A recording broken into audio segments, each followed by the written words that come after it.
krockfootball.com.au, the coaches catch up. Time to head out to St Albans, where their coach Clinton Proctor has been good enough to join us. Proc, thanks for taking the time to have a chat with us ahead of season 2014. Going back to 2013, 6 wins, 12 losses, competitive through most of the year, but just obviously a lack of depth really told in the end.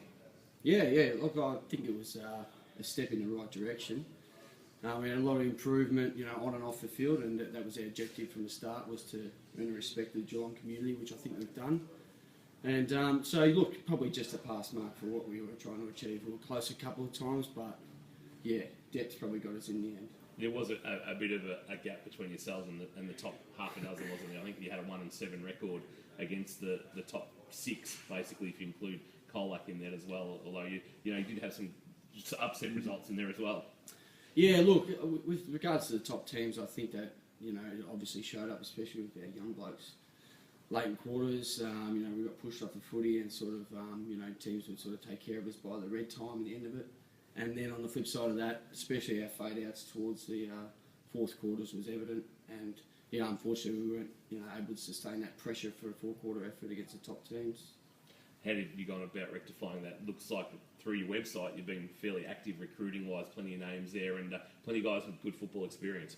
Yeah, well, we've added Danny Nichols, to our midfield group, and he's a quality on baller. He's played 100 games at VFL. He's rookie listed at Collingwood, so he's got great experience. We like to think that he'll give us, a fair bit of help through the midfield.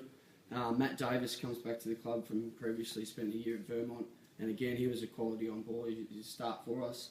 And then key forward, we identified that goal kicking was an issue for us, so we've got along Ben Hughes for the season, so it should be good.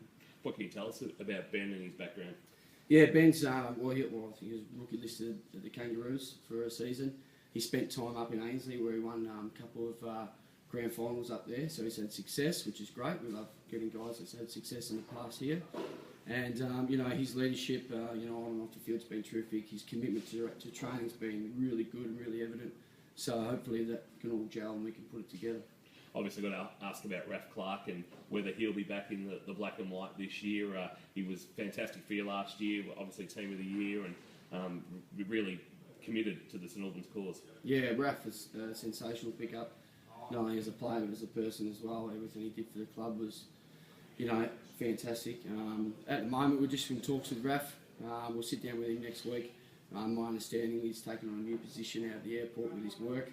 And we'll just identify some areas with his contract to finish up on, and I'm confident that he'll be at the Super Saints for this year.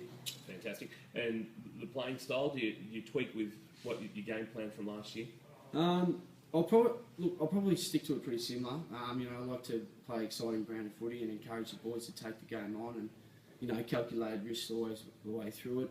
On the flip side of that, we've been working really hard in the gym with one of our new recruits, Daniel Jabanik, who's doing our strength and fitness component here at the moment, and we've included CrossFit into our training, so we're trying to sort of strengthen up our younger guys so they don't get pushed off the footy late in quarters, and we can maintain that 4-quarter effort. So yeah, Daniel's been really good in that area, and we'll stick to the same game plan we went with, and hopefully the boys can work in their strength and hold their tackles and work their contested footy a little bit better.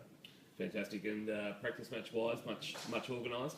Yeah, we've been pretty active. We've got a trip to Drouin. We go to Latrobe Valley on the 1st of March. I'd like to see it as our mini camp. I suppose it's hard for local guys to have a whole weekend off and go away. So we're just going to go for a bit of a day trip. We head up in the morning. We'll go through some fundamentals and a bit about our game plan and things like our systems and everything we run, and then hopefully put it on display against Drouin that afternoon, and then we'll have a trip back, a bit of a bonding session, and get together back at the club here. So it should be a good day.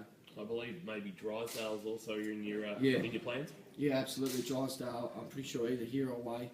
And then, I'm pretty sure we've got one more after that as well. So, yeah, it should be good. No worries. Well, obviously, we're updating people on krockfootball.com.au with all those practice matches. We'll let people know as things come to hand. Just on your season, start off with Geelong West St Peters, and obviously looking to get 4 points to kick things off, and it's hard to believe it's only about 8.5 weeks away. Yeah, it is. It's really exciting. The boys have been working hard since November, so it'll be really good to play.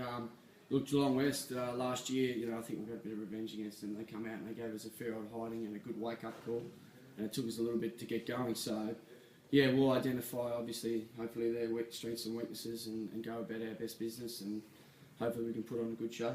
Fantastic, Proc. Appreciate your time. Good luck for the season. Hoping to see St Albans back in some September action. It's been a while. Thanks, mate. Cheers. Clinton Proctor there, coach of St Albans. You're watching the Coaches Catch Up, krofootball.com.au.